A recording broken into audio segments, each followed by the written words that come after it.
Hello everyone, welcome to Neurosapiens. In today's tutorial, we will learn if there is a relationship between the equity amount that is offered and the total number of funders for a startup. And we'll use a startup funding data set, which I'm going to drag and drop into my Tableau public desktop environment. Now that the data set has loaded, I'm going to go to my worksheet, highlighting orange, called Sheet 1.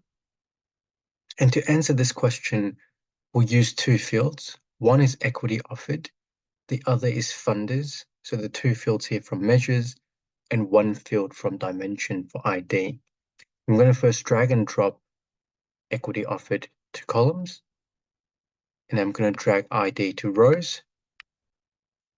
And this will show me a column chart where along the x-axis is the equity offered and along the y-axis is the ID for the different startups.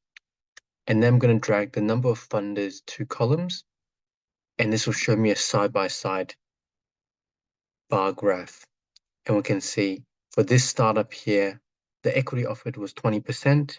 It was a total of 22 funders. And we can make this a bit more insightful by sorting it from top to bottom.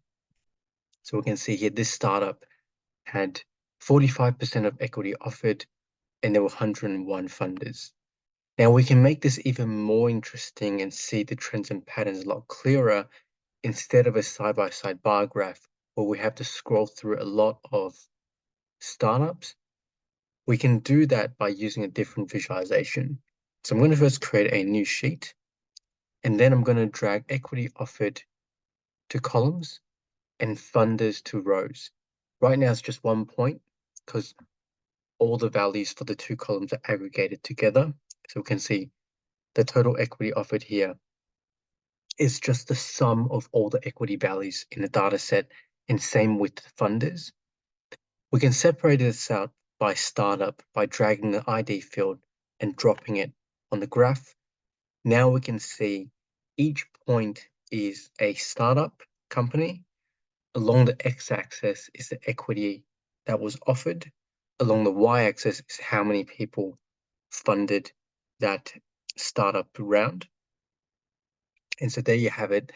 This scatter plot is a lot clearer to answer that question if there is a correlation between the number of funders for a startup and the total equity offered. And looking at the scatter plot here, there isn't really a clear correlation between the two features. If you found this tutorial helpful, please give it a thumbs up, subscribe and click the notification bell for weekly videos. Please share the video with anyone who you think would benefit from the content, and comment below what topics you would like to learn. If you would like to support this channel and have the means to do so, the best way will be via my Patreon link in the description below. Happy learning, and I'll see you in the next tutorial.